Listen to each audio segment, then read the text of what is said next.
I've spent years in the northern territories, hunting. I know these lands, the forests, the frozen lakes, the silence that settles over everything in deep winter. I know the camps too, the settlements, the people who live out here in the kind of isolation most men could not survive. One winter, I made my way to a camp I had visited many times before. A small community on the shore of a remote lake. 25 people.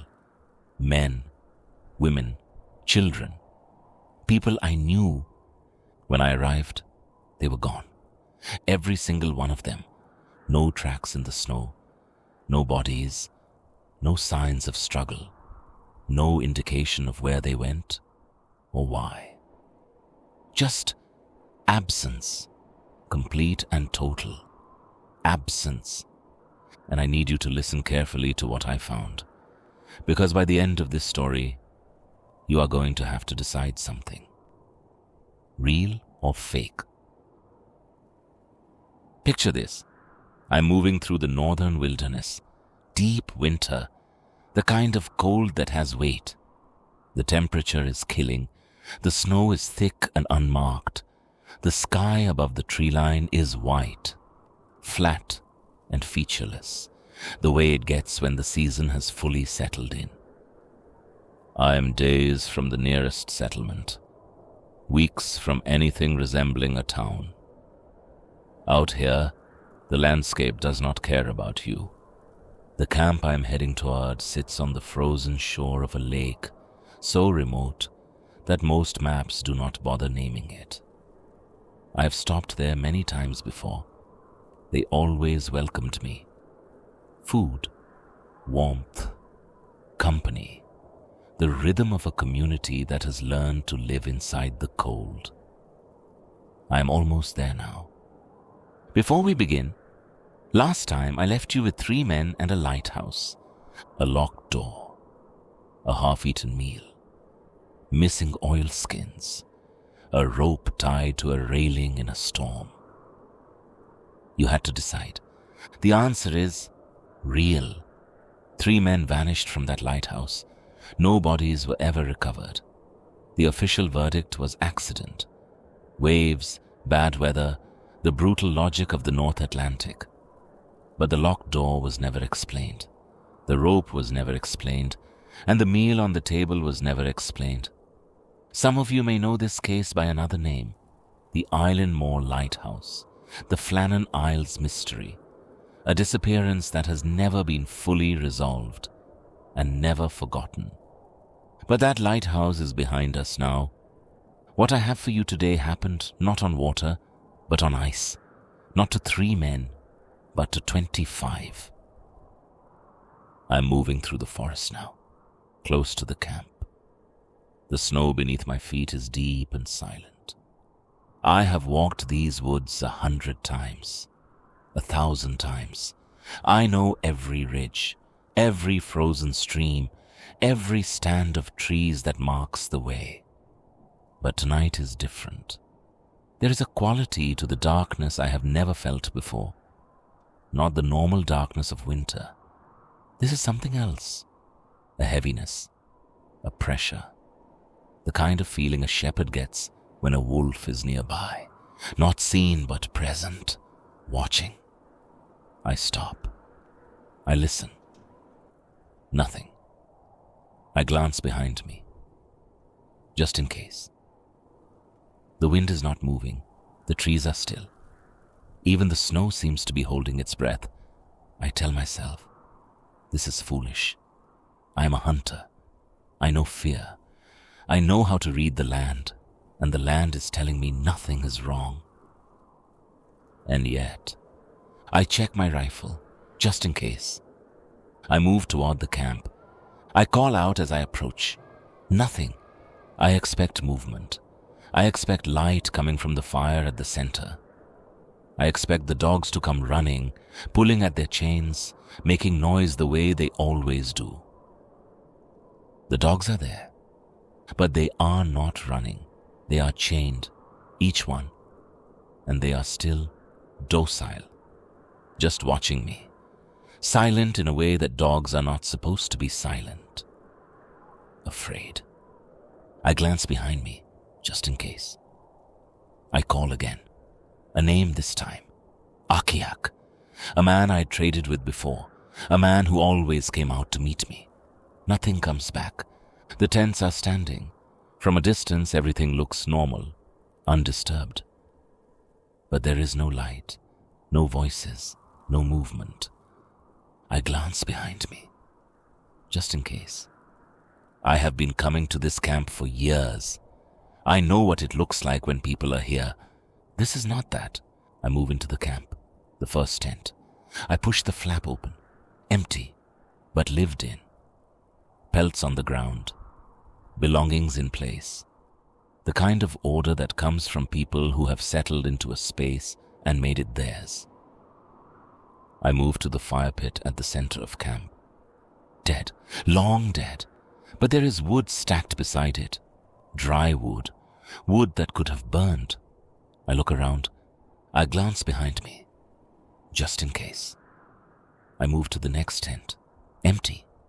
And the next, empty. I move faster now. The fourth tent, the fifth, the sixth, all of them standing, all of them empty. I count. 6 tents, 25 people. Gone.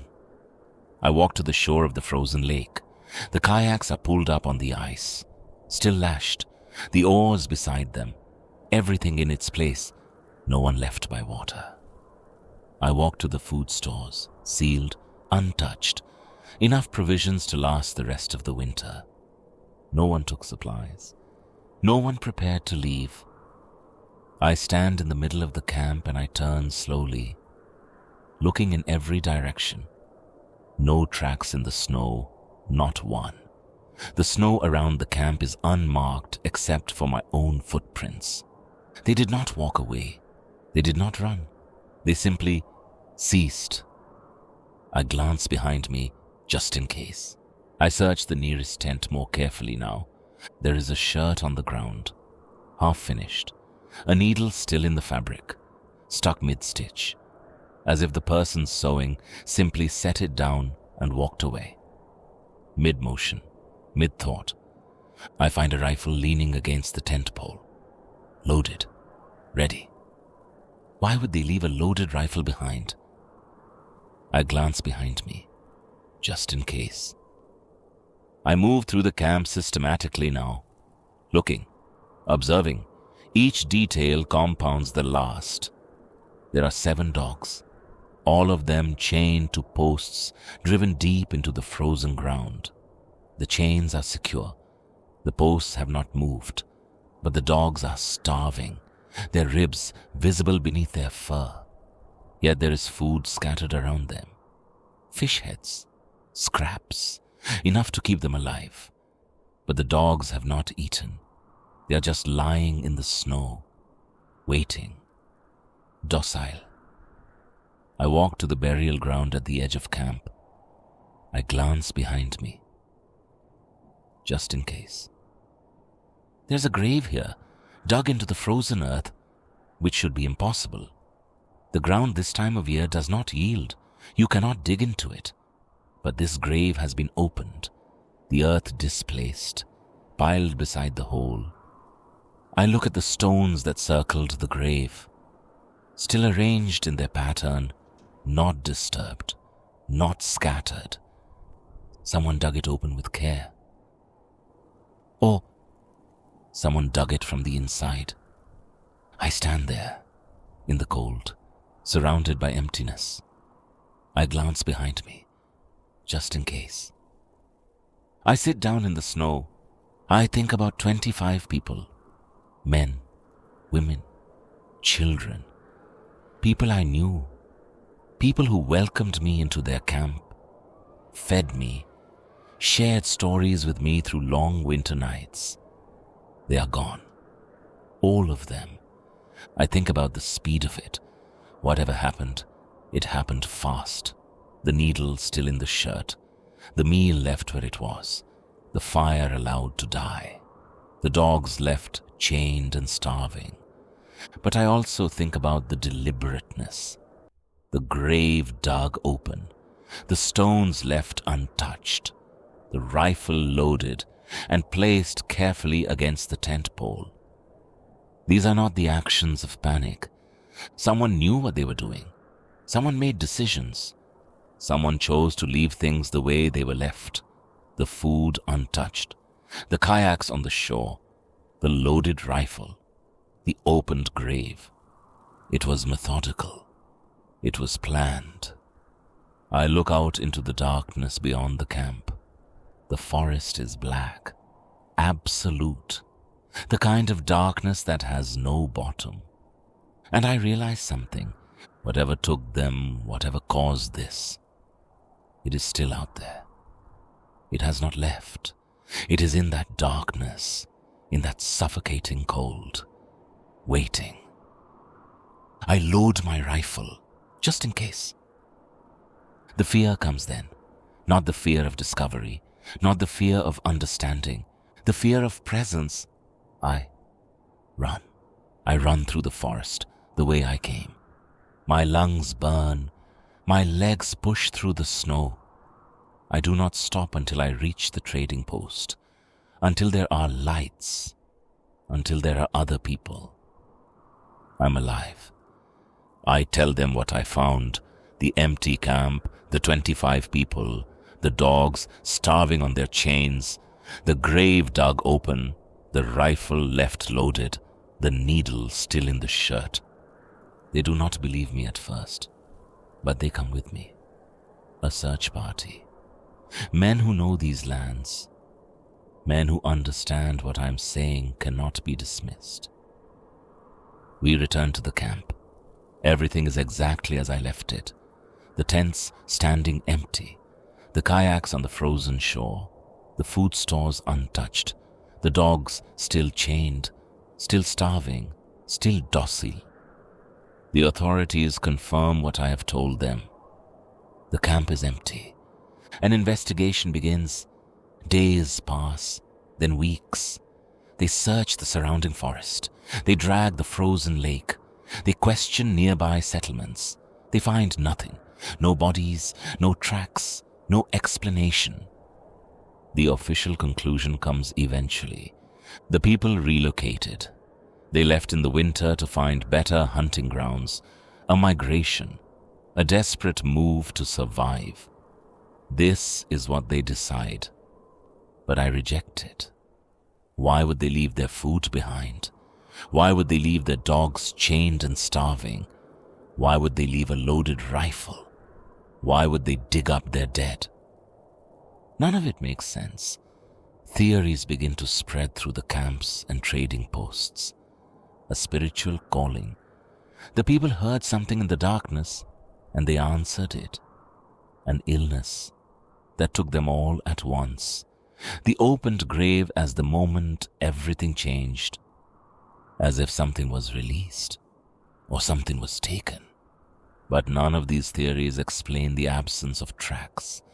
In snow this deep, in winter this harsh, a person cannot disappear without leaving a mark. Yet they did. A chill passes through me, and I glance behind me, just in case. I have told you what I found. An empty camp, 25 people gone, food suspended over a dead fire, untouched, a needle mid-stitch in unfinished cloth, 7 dogs, chained, starving, docile, kayaks on the shore, provisions full, a rifle left loaded, a grave opened, its stones undisturbed, no tracks, no bodies, no explanation. But here is the thing about evidence. It can always be read 2 ways. The food left behind, interrupted departure, or a scene arranged for whoever came next. The needle, mid-stitch, work that was interrupted suddenly, or work that was finished, set down deliberately by someone who knew they were not coming back. The dogs left chained, a community that left in chaos, or a deliberate signal. left for whoever arrived next. The grave opened. Ritual. Or something that has no name in any language I know. The missing tracks. An impossibility. Or simply, the snow fell and covered everything. I have given you the facts as I found them, and to this day I still glance behind me, just in case. But beneath all of it, did 25 people really vanish from a frozen camp in the northern wilderness?